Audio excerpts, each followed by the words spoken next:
Okay, Strokes is high yield. There's kind of a lot of content to cover, but I want to be comprehensive but also concise. You might want to split this into chunks though, because nevertheless it's going to be long. Okay, so this video has like mandatory homework that you have to do. So go on medullary.uk/brain, and then you'll find a like summary of neuroanatomy. You can hover over stuff, there's tables, and also there's information about the tracts and like visual fields as well. So there we go. Okay. So there's three main tracts that you need to know about that are involved in strokes. The first one is a descending tract, means it comes from the brain, and that's your corticospinal tract, so it controls fine motor control. It comes from your M1 motor area, and then goes to your medulla, crosses other pyramids of the medulla, and then goes down and supplies kind of your limbs. Corticospinal tracts, and therefore it's going to be contralateral, so fine motor control. And then these two here are ascending tracts, so they're sensory tracts, and they come up to the brain. So this one here is the spinothalamic tract. Information comes in via the dorsal horn, for example, a nociceptive C fiber. It's going to cross at the same level that it enters at in the spine, in the grey matter. And then it's going to go up through the tract in the white matter. And that's the spinothalamic tract, and it's going to contain nociceptive information and also temperature information as well. And then your dorsal column medial meniscus is going to be ipsilateral in your spine and then crosses at the medulla, so it's also contralateral overall. And it contains information about proprioception, so where your limbs are in relation to each other, vibration, and also discriminative touch, so that is like how touch can be localized essentially. Okay, we're going to have a brief recap of neuroimaging with our friend Patrick. This might be a bit patronizing, but for me, patronizing, but for me, it took me ages to understand this. So here we have Patrick, this is his right side and this is his left side. We're going to spin him down so he can lie down on the bed. And bung him in the MRI scanner now. Basically, the scanner, the CT or the MRI scanner, is going to take a slice of his brain, kind of like a knife, slicing through his head. And we're going to get an image like this. So we're looking from his feet. As it slices, we get this image. So on our left side, we have his right side, and on our right side, we have the left side. So it's flipped.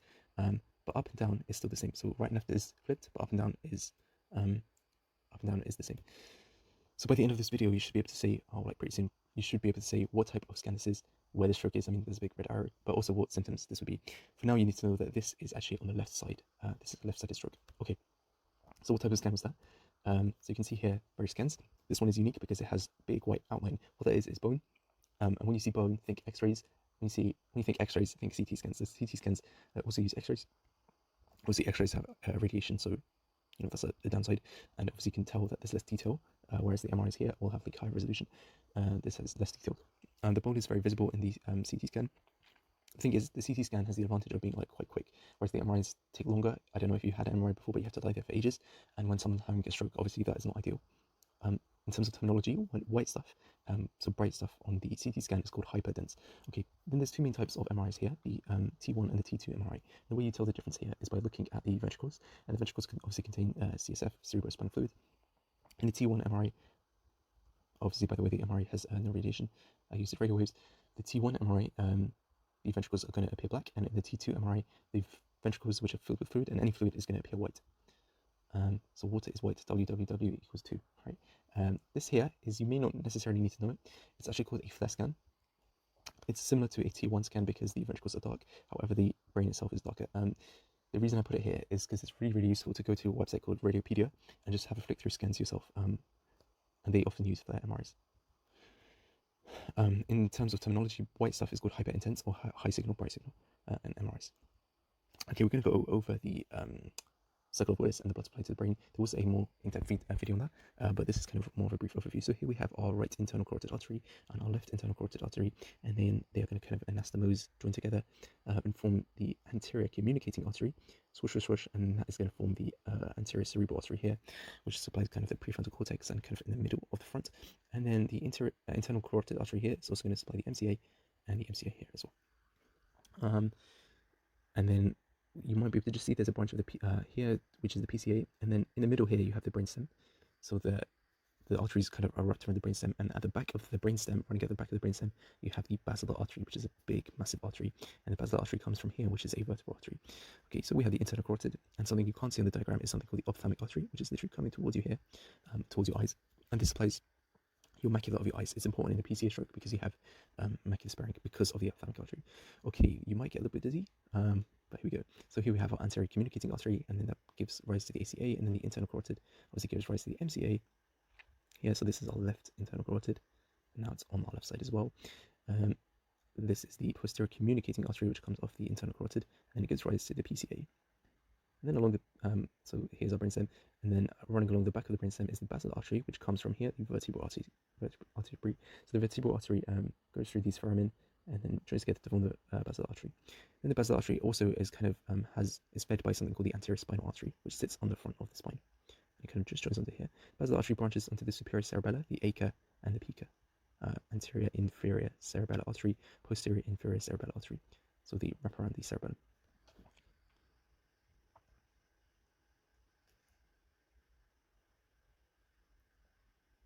And you do need to know these arteries as well because they show you angiograms.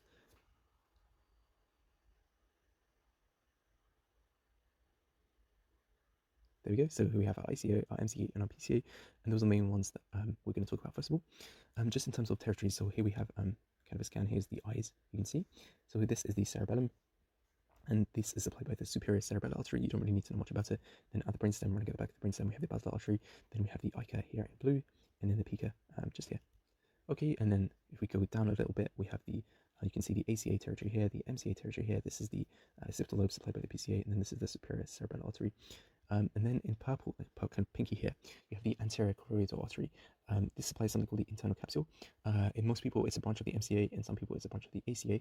Then here you have your lenticular striate arteries as well. And then you have your PCA and your superior cerebellar artery. Okay, and then kind of if you go even more down, you just have your ACA, your MCA, and your PCA. Okay, so we're going to talk about our first stroke now, which is an ACA stroke. Okay, so with basically all of these strokes, you're going to get contralateral weakness, okay? And also with the ACA and the MCA, you're going to get sensory loss as well contralaterally. However, they're going to affect different areas. So the ACA is going to affect mainly the leg. So here we go, here's the ACA. This area will be stroked out, and we can see a diagram, two MRIs, not a diagram, two MRIs where you have a stroke on the left side of the ACA. Okay, so the ACA goes around the corpus callosum. Let's get a picture here. So this here is the corpus callosum. It divides the two hemispheres. So the ACA goes around this bit and supplies kind of the medial side of the primary motor cortex M1 and then S1 here as well. And this bit here is called the paracentral lobule, and that supplies basically like fecal urinary control essentially. So kind of near your legs as well. So as we mentioned, the ACA is going to affect your legs mainly, and so your stroke symptoms are going to be on the other side, your contralateral legs. And there's also a bit of supply to the frontal lobe as well, as we can see here. Remember, the frontal lobe controls like personality, so you might have personality changes as well with the ACA stroke. Motor cortex, obviously, you're going to lose your M1 kind of corticospinal and your other M1 tract to your legs, so contralateral hemiplegia of the legs, weakness of the legs. You're going to have sensory knockout on your legs as well, so loss of your dorsal column and spinothalamic tract. And your special kind of thing for your ACA is your paracentral lobule. So you can see here your corpus callosum in white, and then your paracentral lobule, which controls like going to the toilet essentially. So you can get a urinary and fecal incontinence. Okay, ACA stroke done. Next thing, we have this artery here, which is the MCA. So MCA stroke, MCA supplies the like temporal parietal lobes. So this here is like the temporal lobes. Okay. Right, so how do you show an MCA stroke? Basically, you can see it as an occlusion and on a angiogram.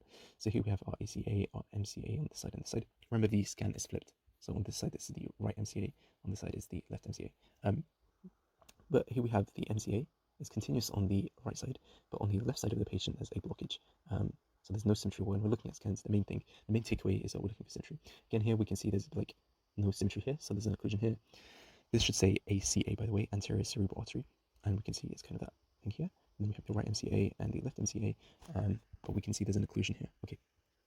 Another way to show an MCA kind of stroke on a CT scan is you can basically have a hyperdense, basically meaning whiter artery. There's a blockage here. Again, so look for symmetry. This bit is all fine, all fine, all fine. Wait a minute, we have this, which is not on this side. So that's a hyperdense artery on a CT scan, which shows an occlusion in the MCA area. Okay, on an MRI scan as well, which type of MRI scan is this? This is a T2 because of the CSF. You can see the lack of symmetry essentially here, and here again this asymmetry, this grey area here is where you've had the infarction, the tissue death. Okay, this here, what type of scan is this? This is obviously a CT scan, and on this side it's different to this. How's it different? Well, this is white and that's grey. So what this is actually, this is not an occlusion, this is blood spilling out of the MCA, so it's a hemorrhage. So obviously you can have an ischemic stroke and a hemorrhagic stroke. This here is a hemorrhagic stroke. Okay, MCA stroke is going to be here. And it supplies the frontal lobe, the lateral side of the frontal lobe, so that's the outside of the frontal lobe, the temporal lobe, and the parietal lobe. The symptoms here are usually going to be on the contralateral face and maybe the contralateral arm, but mainly the face. Okay, so again, you're going to have a knockout of your contralateral face or your contralateral arm. So for example, this here is a left-sided stroke, so your right arm is going to have weakness on it. And also going to have like a loss of sensation as well in your right arm, for example. Okay, this is a view of the basal ganglia. So that's the main thing with the MCA stroke, the motor and the sensory. Then there's some other things that you might have to worry about as well. So the MCA stroke can potentially cause another type of symptom. Basically, it can affect something called the posterior limb of the internal capsule. So here we have the basal ganglia and the internal capsule. Anterior limb has warring fibers for like stress and stuff. And then here we have the posterior limb, and that contains fibers which contain contralateral information of all of the movement for the other side. Why is that included in the MCA stroke section? Well, basically, this is supplied by something called the anterior choroidal artery, and that in turn is supplied by the MCA. So in some patients, it's the ACA that gives rise to the anterior choroidal artery, but for most people, it's the MCA. And then this artery forms into striate arteries, and the striate arteries supply the posterior limb of the internal capsule. And we said the posterior limb of the internal capsule contains all of the motor fibers for the contralateral side of the body. So if you have a stroke here, as you can see here, so this is a stroke on the patient's right-hand side here, and in this kind of hyper-intense area on the MRI. This can basically lead to contralateral loss on the patient's left side on their face, arm, and leg. So it can basically affect their whole side. So it's called a hemiplegic stroke. And you would also get isolated sensory loss as well. So this can be a complication of an MCA stroke, is you get this lacunar stroke. Okay, another complication of the MCA stroke. So remember the parietal lobe. The dominant side contains kind of like language kind of areas, Broca's and Wernicke's, and the non-dominant side, so for example, most people, that is your right side, the non-dominant side, that does stuff for like spatial kind of reasoning. So if you have an MCA stroke on the non-dominant side, so on your right-hand side, on your right lobe, you can get like loss of spatial kind of awareness, so like apraxia and hemi-neglect. Google what hemi-neglect looks like, and you'll see like a weird clock that people draw when they have hemi-neglect. Okay, an MCA stroke on the dominant side can affect language areas. So we're going to talk about a bit of a tangent. We're going to talk about Broca's and Wernicke's aphasia now, because those can be complications of your MCA strokes. So the superior MCA supplies something called the Broca's area, which is your motor speech area. Basically, it's the thing that kind of helps you sound out the words. And your inferior MCA supplies the Wernicke's area. The Wernicke's area actually helps you make the words in your mind, so it helps you choose which words to say. The superior MCA is kind of this region here, stroked out, and the inferior MCA has a stroke in this side. So you can see there's a slightly difference between, they're both the MCA territory, but one is inferior, one is superior. Okay, we're going to listen to two patients, one who has their Broca's area, who has a stroke in their Broca's area, and one who has a stroke in their Wernicke's area. Both patients are essentially asked, like, how's your day, or tell me about your life or something. Okay. Well, worked on a desk, seven sales, and world. So this patient was asked, like, what did you do? And you can kind of tell he kind of said he worked in sales, but like the way he was speaking was really slow, and it was really hard for him to find his vocabulary. So that's called expressive aphasia. It's really hard for him to express himself, but his speech kind of does make sense a little bit. Today. This patient here has had a Wernicke's aphasia. So Today. We stayed with the water over here at the moment, the people over there. They're diving for them at the moment. With those. Okay, so he sounds much more fluent and faster than the other guy. So this is called fluent or receptive aphasia, or Wernicke's aphasia as well. So he's more fluent, but like the vocab that he's saying is much more random. It's more described as a word salad, and there's poor comprehension. So what he's saying doesn't really make sense. Whereas this guy, you could have a conversation with this patient. It just would be slower and would take him more time to find the right words.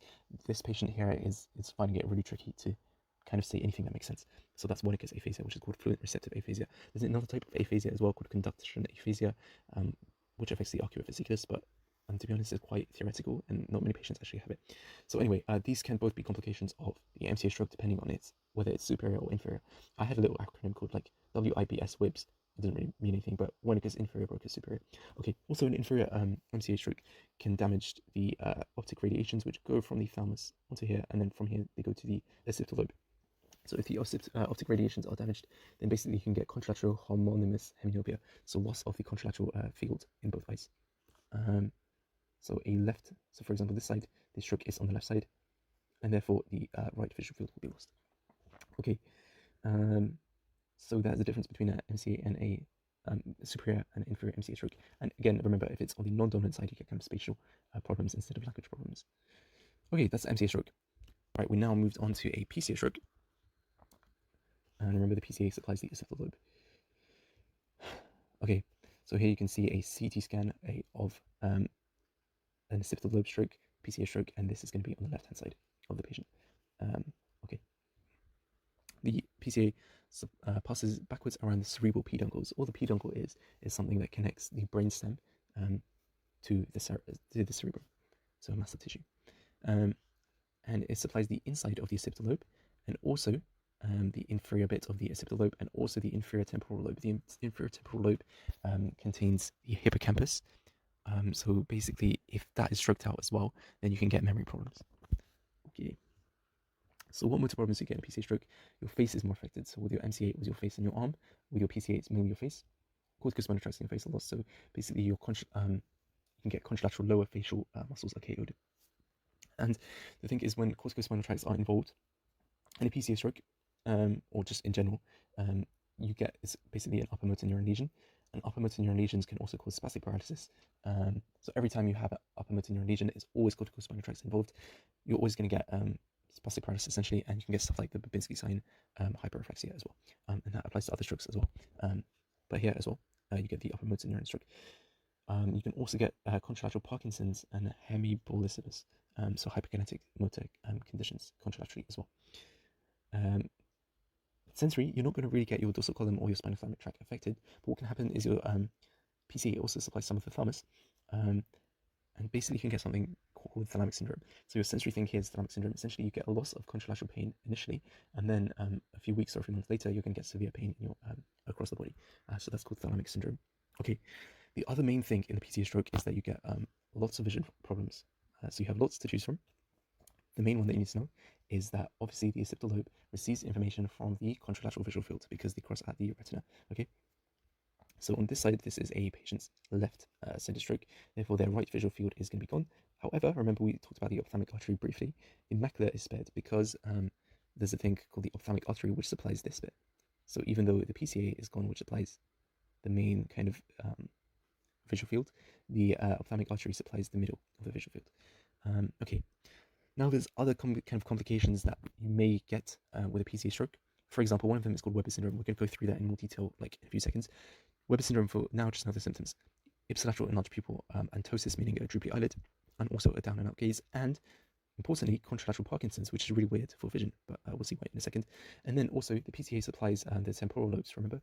And the temporal lobes, if you go on the Medullary brain thing, you'll see that they have processing for like object recognition. If that object recognition is gone, you can sometimes get agnosia, so failure to recognize objects, or prosopagnosia if the fusiform face area is involved, meaning you can't recognize faces. Okay, so these, it doesn't mean you necessarily get all of these, but you would get some of these, especially this one. This one is the main one that you would get with a PCA stroke. Okay, we're going to talk about Weber syndrome. Remember these symptoms were the ipsilateral enlarged pupil, antosis, and the ipsilateral down and out gaze as well in the ipsilateral eye. Okay. I thought it'd be kind of beneficial to show you a good way to practice. So what I do is I go on a website called Videopedia, and you type in like in stroke, and then they show you MRIs which you can kind of flick through. So I'll show you how to flick through an MRI. So this is an MRI, and also you can tell there's a bone here, like not much bone in the bony outline. And then firstly, I'm just going to flick through here and see which type of MRI it is. So you can see here the ventricle is actually black, so therefore it's a T1 MRI. I'm just showing you that there's symmetry. Basically, look for symmetry. If the symmetry generally is okay. So we can see the eyes. Here's the cerebellum, here's the brainstem.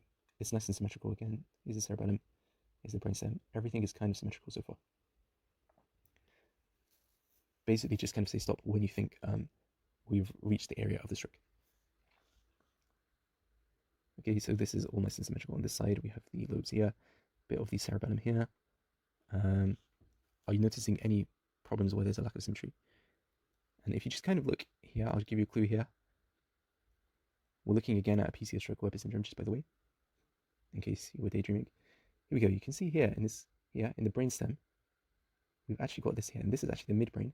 And then when we go down a layer, it's kind of gone. But if we, so that's at the very bottom of the brain. So you might not have seen it, but you may hopefully have seen that when we got to this stage here, there was this level. There was a kind of white hyper intense bit on the left hand side of the MRI, the patient's left, but not on the patient's right. Okay, so this is where the stroke is.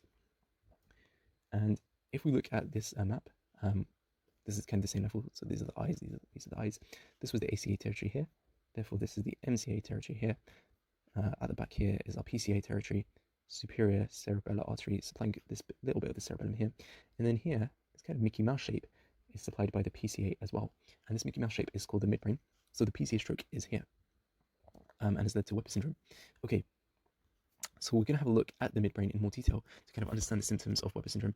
It's kind of an important syndrome to understand. So we've basically just zoomed into this bit, and we're looking at the midbrain. The midbrain is the Mickey Mouse midbrain. This is the ventral anterior bit, and this is the posterior bit, so it's in the same orientation that we're looking at. Okay, midbrain anatomy. Again, look at the resource that I outlined. But we've got here the peduncles. The peduncles connect the midbrain to the rest of the lobes, so basically allow flow of information. Then at the back we have two little bumps called the superior colliculus. I'll show you those when we get onto brainstem strokes in a bit. But we're at the level of the superior colliculus, and we have the red nucleus here. The red nucleus is the source of the rubrospinal tracts, which are extrapyramidal motor control. Extrapyramid because pyramids is your corticospinal tracts. Here they go through a pyramid. These guys are motor control, but they don't go through a pyramid, so extrapyramidal motor control. You have dorsal column and your spinothalamic tract. And then the midbrain is really important for vision because there's quite a few, there's visual stuff. So your trochlear nerve is the only nerve that passes behind the brainstem, nerve 4, and it's going to go this way, and then up to your eyes and innervate your superior oblique muscle. There's a video on the eye muscle movements.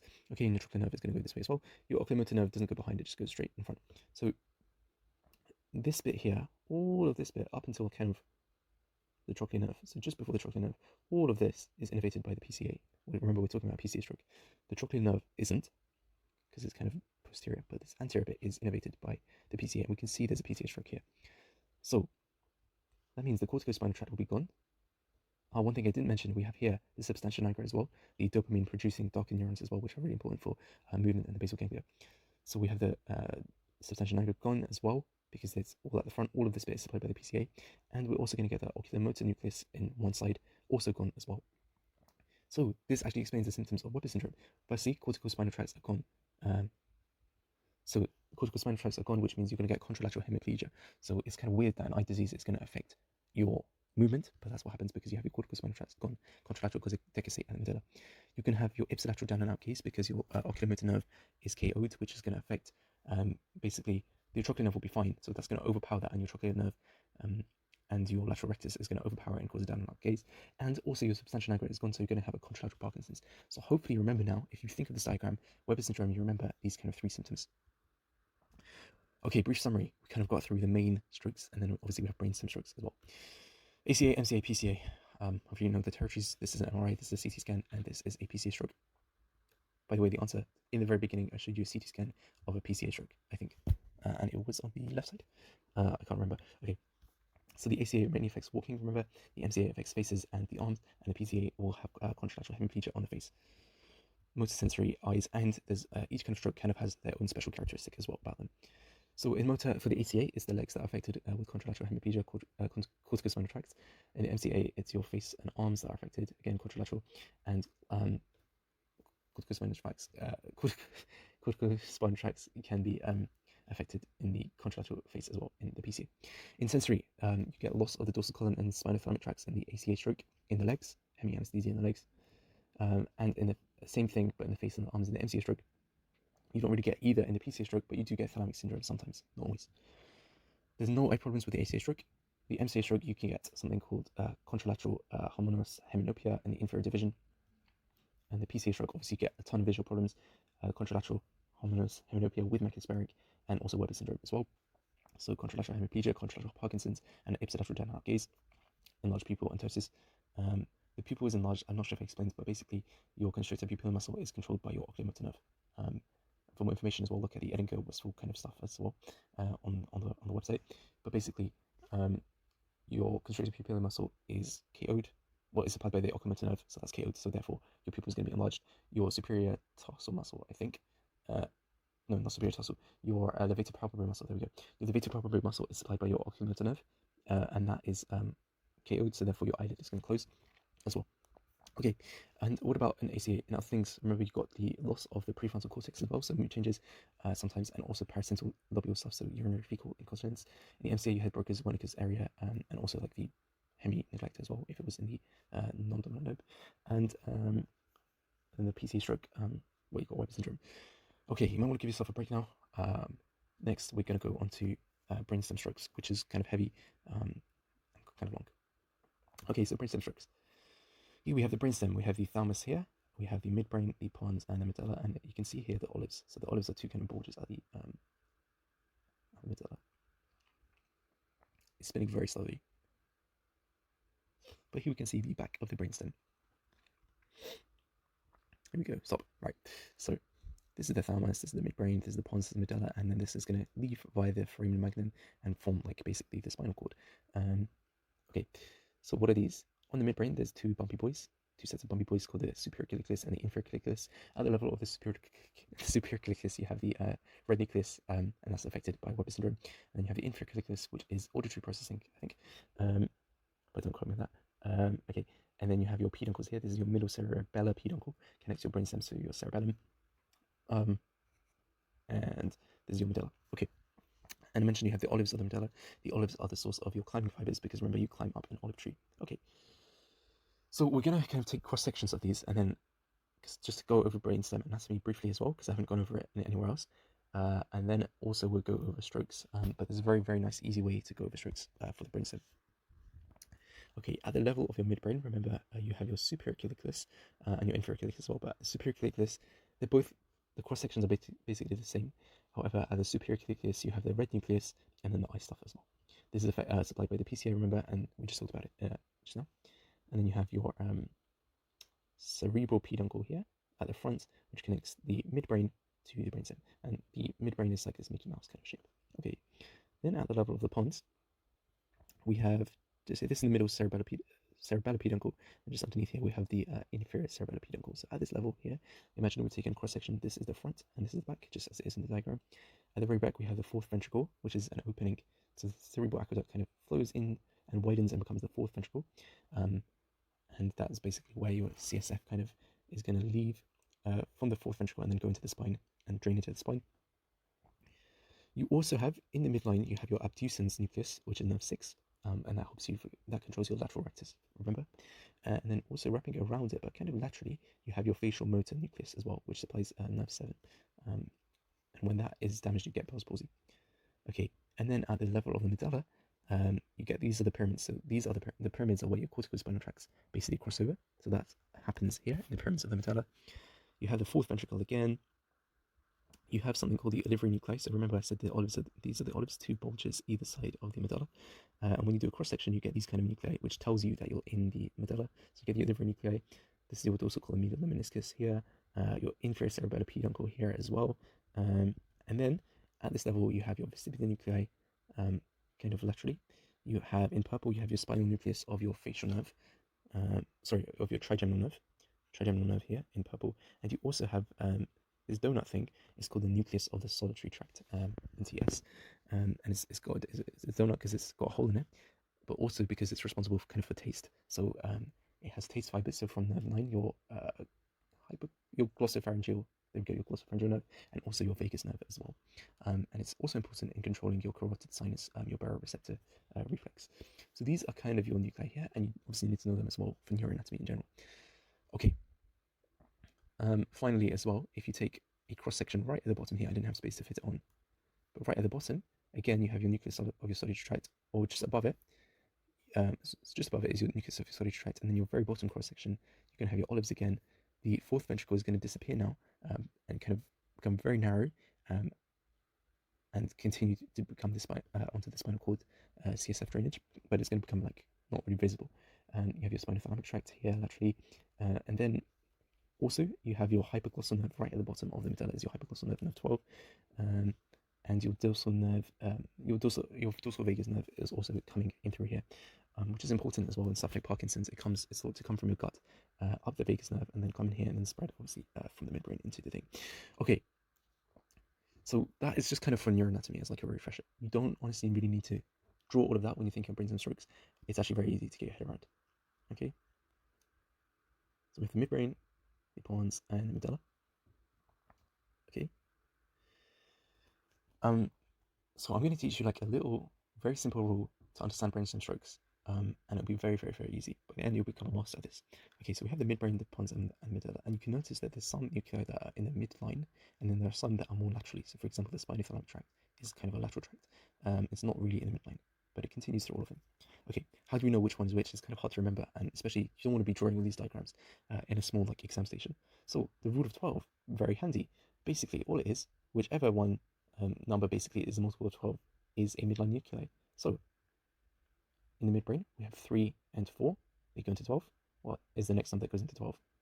6 goes into 12 as well. So our abducens, and obviously 12 goes into 12. So 12 is at the medulla. So 3, 4, 6, and 12 are all in the midline. There we go. That is the first bit. Okay, then the rest of it is just everything else. Okay, so we can see here we've got 6 in the middle, abducens, and then kind of more laterally we have the facial nerve, which is nerve 7. So we can just draw the facial nerve laterally because it's not exactly in the midline. Okay, and then if we have a look at the medulla, we have our vestibular nuclei, which is nerve 8. And again, that's not really very close in the middle. It's kind of on the outside. Okay, and then we also have, in purple, we have the spinal nucleus as well of the trigeminal nerve. That's kind of like, I think it's the motor nucleus of the trigeminal nerve. But you can check that. So you have the spinal nucleus of nerve 5, and that is going to be lateral as well. That's quite lateral, as you can see. So 7, 8, 5. And then nerve 9 is also going to be here. Your hypoglossal nerve, your glossopharyngeal nerve is also going to be a lateral one. It's not really in the midline. So nerve 9 is here in the medulla. And nerve 10, your vagus nerve, is also laterally. Because, so if we go all the way back, here we go. If we look here, nerve 10 is also kind of lateral. It's not in the midline. So 12 is, but 10 is not. So if we do the rule of 12 again, 3 and 4 are in the middle. 6 is in the middle at the pons, and then 12 is at the middle. This is all you need to know. Okay, and then laterally, we have 7, and then 8, 9, and 8, 5, 9, 10. And the way that I write it is really good to write it, like to remember how to write it out. 5 and 10 are on one side because they're all like multiples of each other, and 8 and 9 next to each other as well, because, you know, become next to each other. So 3, 4, 6, 12, 7, 8, 5, 9, 10. Okay, that's all the nerves. And obviously laterally, you've got 7 on this side, 8 on this side, 5 on this side, like on the other side as well. But I'm just doing it to simplify. So I'm just showing you one lateral side, but obviously laterally means on both sides. Okay, now all you need to do to understand brainstem strokes, very easy, is to memorize a few more details. So you need to memorize. Also, look, the spinothalamic tract goes throughout, and it's lateral throughout. So the spinothalamic tract goes all the way up to the midbrain, so that's a lateral tract. And also, I haven't shown it here, but a tiny little tract called the sympathetic tract comes at kind of the level of the medulla, and it's also a lateral tract, so next to the spinothalamic tract, so it'd be here somewhere. Okay, so you need to know that. All you need to know now is just a little bit more details. That's it. Okay, so the midbrain is supplied by the PCA stroke. The midline of the midbrain is supplied by the PCA artery. You can see I'm kind of getting tired now. I want this to end as much as you do. Okay, nerve. The middle of the pons is supplied by the basilar artery. This bit here is supplied by the AICA, and this bit here is supplied by the PICA, and nerve 12 is supplied by the anterior spinal artery. So literally, that's all you need to know. So learn the rule of 12, then put the rest of them are laterally, and then just learn PCA supplies the midbrain, then basilar, and then AICA, and then ASA, and then PICA. If you can draw this diagram from memory and like just draw it out 3-4 times, then you are set to learn brainstem strokes. Okay, so basically, don't continue until you can draw this out from memory and you understand it. Okay. The first stroke we're going to talk about is an anterior inferior cerebral artery stroke. So this supplies the lateral pons. So it's also called lateral pontine syndrome. So it's very easy. If you know this diagram, it's very easy to work out the syndromes. I never actually bothered to learn the syndromes. I was like, lateral pontine syndrome. So the AICA stroke is going to KO nerve 7, not nerve 6, because nerve 6 has its own supply by the basilar artery, not nerve 3 and 4, because they're supplied by the PCA. So basically nerve 7 and these guys here. So 7, 8, 5 are supplied by AICA, and PICA supplies like these guys here. So there's a bit of overlap as well. And the sympathetic tract is supplied by PICA, and the spinothalamic tract is supplied by PICA and AICA. So here we have an AICA stroke, and you can see it. And this is AICA territory in this scan here. and also in this scan here. But in this one, it's actually affecting the cerebellum. But here we can see it's affecting the lateral pons. So here we go. Lateral pons is is supplied by the AICA. Okay, and remember the AICA is this bit here. It comes off the basilar artery, and this is here. This is the vertebral artery. This is PICA, and this is your PCA, and then this is obviously your ACA. This is your MCA. This is your ICA, your internal carotid. Okay, the AICA territory is this bit here, so we can see it's kind of this bit here, or also in the pons as well. So what are our symptoms? So nerve 7 is going to be gone first of all. Nerve 7 is your facial nerve. When nerve 7 is gone, you get ipsilateral Bell's palsy. So Bell's palsy means basically we've got essentially damage to the face on one side. So the facial nerve obviously supplies motor muscles to the face.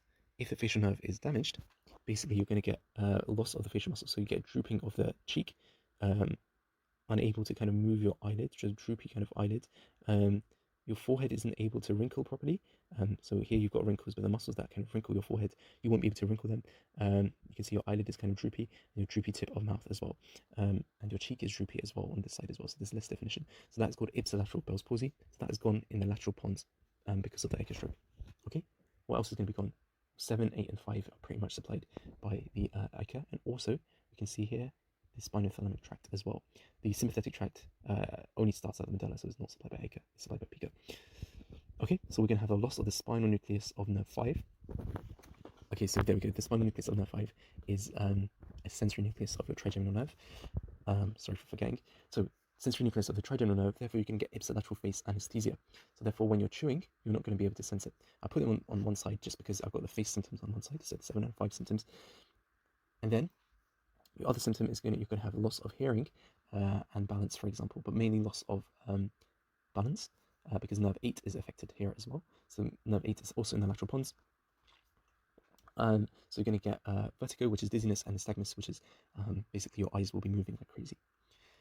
Remember, the spinothalamic tract is also in the lateral pons, and therefore because that is going to be damaged by the AICA as well, then you could get contralateral loss of nociception and temperature because the spinothalamic tract carries contralateral information. Okay, so that's the AICA stroke done, and you know that just literally by learning this 3, 4, 6, 12, everything else 7, 8, 5, 9, 10, sympathetic, spinothalamic, and that's it. You put the arteries on, and then you can just kind of, you don't even have to remember this, you just kind of work logically. Okay. Okay, what's our next stroke? If we have a PICA stroke, I believe. So, if we have the PICA stroke, which ones are gone? Is it 12? No, because 12 has its own supplied by ASA. 3 and 4 are fine because it's supplied by the PCA. 6 is fine because it's basilar artery. 7 is fine because it's supplied by the AICA. But remember, the PICA kind of overlaps and supplies 9, 10 as well as the AICA. So the AICA supplies, the AICA supplies 7, 8, 5. The PICA supplies 9, 10, and also 8 and 5 as well. So there's a bit of overlap here as well with 8 and 5. The PICA also is going to supply this sympathetic tract, which is lateral here, and also the spinothalamic tract, which is also a lateral tract here. This is all kind of like PICA territory here. So when you have a PICA stroke, 9, 10, 8, 5, sympathetic and spinothalamic will be gone. So what you have, and this is called lateral because it's lateral medullary syndrome. So firstly, you have loss of nerve 9, which is your glossopharyngeal nerve, and that means you're going to get difficulty swallowing and a loss of your gag reflex. You also have a loss of nerve 8, so hearing loss, and vertigo and nystagmus. You'll also have a loss of your spinal nucleus of nerve 5 again, so ipsilateral face anesthesia, numbness when chewing. You'll also have loss of your spinothalamic tract, and also, unlike in the AICA stroke, you'll also have the loss of your sympathetic tract, and your sympathetic tract is supplied by your PICA. The sympathetic tract goes down to your face and then kind of supplies the areas around your eyes as well. So for example, it supplies the superior tarsal muscle, so superior tarsal S for sympathetic, and that is going to therefore, and the superior tarsal muscle basically keeps your eyelids raised. So the levator palpebrae opens your eyelid, and the superior tarsal keeps it raised. So because that has sympathetic innervation, on the ipsilateral side, you're going to get a drooping eyelid, as you can see here. Then also you can see here this pupil is very constricted, and that's because of the sympathetic loss of the sympathetic kind of tract. The way I think about it is like flight or fight, right? When you have flight or fight, that's sympathetic, and your eyes are going to become widened to let in more light as kind of like a survival response, right? that's sympathetic. If the sympathetic is not working, then your eyes will not be able to be widened, therefore you have constricted pupils, which is called miosis, and then also you have something called anhidrosis. Basically, again, fight or flight, you're going to be like running around and sweating, right? So sweat is controlled by your sympathetic nervous system. However, when your sympathetic nervous system is gone, you have anhidrosis, inability to sweat. So that's Horner syndrome. It's made up of three things: meiosis, ptosis, and anhidrosis. And that again is a high yield point. And then you're going to have a loss of your gag reflex. 9 and 10 are affected. Nerve 8 is affected, and nerve 5 is affected, as well as your spinothalamic tract. Okay. If we have a look now, for example, at the basilar artery stroke, so nerve 6 would be affected. That is something called locked-in syndrome. And the basilar artery basically is quite an important artery. It doesn't only supply nerve 6, but it kind of supplies, remember, everything kind of branches off it. So if the basilar artery is gone, basically you're going to get a loss of your whole brainstem. And then that's called locked-in syndrome. You won't be able to move at all. So that's called quadriplegia. All of your limbs will not be working. Your only muscle that is working is your oculomotor kind of nucleus muscles. Your corticospinal tracts are not working, and remember, nerve 6 in the diagram is supplied as well by your basilar artery, so you won't be able to look outwards as well.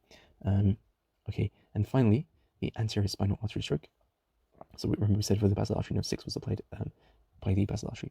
So finally, for your anterior spinal artery stroke, so your anterior spinal artery supplies nerve 12, which is your hypoglossal nerve, and basically, this is called medial medullary syndrome. So your anterior spinal artery